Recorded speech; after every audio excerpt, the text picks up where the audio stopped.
Miles away. Tons of bombs rain down in a tight pattern of destruction. A 20-year-old ball turret gunner locks himself into a glass bubble under a B-17's belly, 32 inches wide, no room to turn around. If the hydraulics jam, he isn't getting out.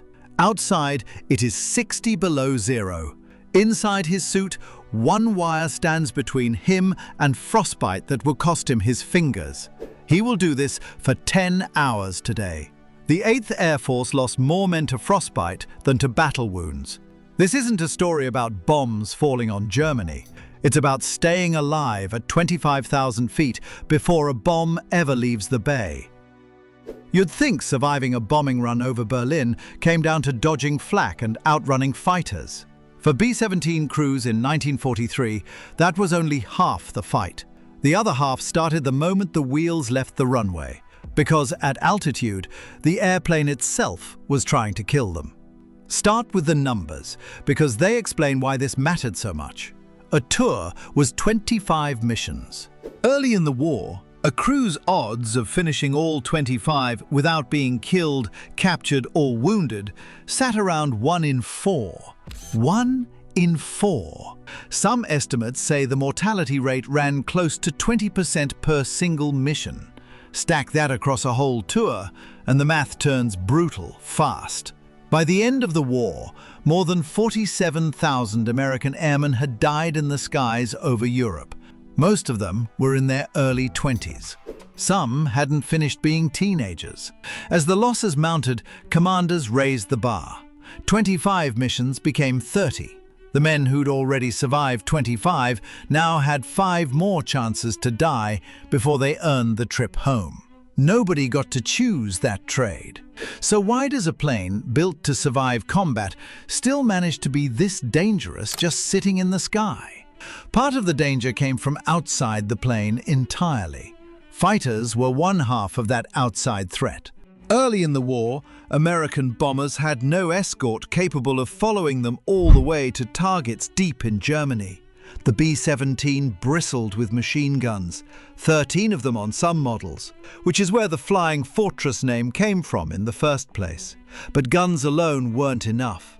German fighter pilots learned to attack head-on, where the bombers' defenses were weakest, closing at a combined speed of over 400 miles an hour. A pass lasted seconds. Then the fighters were gone, circling back for another run. Flak was the other half. Once a formation crossed into German airspace, anti-aircraft batteries on the ground threw up curtains of exploding shrapnel, timed to burst at bombing altitude. There was no dodging it. Breaking formation to avoid a burst meant losing the mutual gun coverage that kept fighters at bay. And Army studies later found that roughly half of all B-17s lost in combat had drifted out of formation first. So pilots held their course through the explosions. Steady, straight. No evasive maneuvers, no matter how close the bursts landed. Veterans joke that flak converted more men to religion in 10 minutes than a lifetime of sermons ever managed.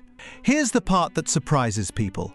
The B-17 flew at 25,000 feet, high enough to make anti-aircraft gunners work for their hits. But the plane was never pressurized, and it was never heated. At that altitude, the air outside sat around 60 below zero Fahrenheit, sometimes colder. Without oxygen, a man would pass out in under a minute. Without protection from the cold, frostbite could set in almost as fast. The crew had to solve both problems before they ever crossed into enemy airspace, using equipment that, by today's standards, sounds almost like a joke. Every man wore an electrically heated suit, crews nicknamed the Blue Bunny. Wires ran through the fabric like a giant electric blanket, plugged into outlets scattered around the fuselage. Turn the dial too high, and a man ended up drenched in sweat at 60 below. Turn it too low, and his hands went numb inside 10 minutes. Over that suit went a sheepskin flight jacket, sheepskin boots, thick gloves, and on top of all of it, a 30-pound flak vest made of overlapping steel plates sewn into canvas, there to catch shrapnel, not bullets. A steel helmet went over a fabric flying cap. A parachute harness went over everything else, even though the actual parachute stayed folded nearby, too bulky to wear the whole flight. By the time a waist gunner finished dressing, he could barely bend his own knees. The suits failed constantly, and that was the real catch. A wire would short, a plug would come loose, and a man could go from warm to freezing in the time it took to notice. Pilots and veterans who lived through it described fingers going numb mid-mission, unable to work a trigger or turn a dial, hands that stayed damaged for the rest of their lives. One veteran remembered his father's suit failing on a single mission, hospitalizing him with frostbite and oxygen deprivation both at once. He recovered enough to fly again within days. The frostbite never fully left him. Waist gunners had it worst in some ways because their positions were open windows. No glass, no shield, just a machine gun pointed into 60 below zero wind at 200 miles an hour. A ball-tutter gunner, folded into that glass dome under the plane, couldn't even stand to warm up. He sat there for the length of the mission. And if he needed to relieve himself, there wasn't an option. He went where he sat, let it freeze, and dealt with it after landing.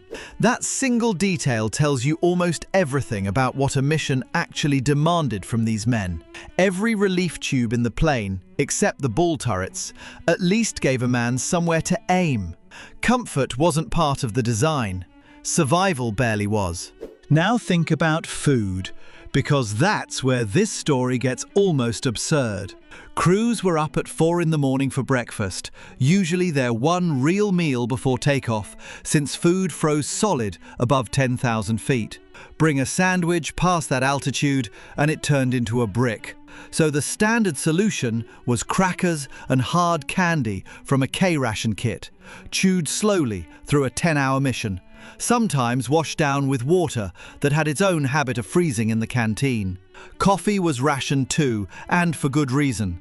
Too much before takeoff, and a man spent the flight regretting it in a plane with no bathroom, only a tube. Some crews learned that lesson the hard way and cut themselves down to a single cup before every mission after that.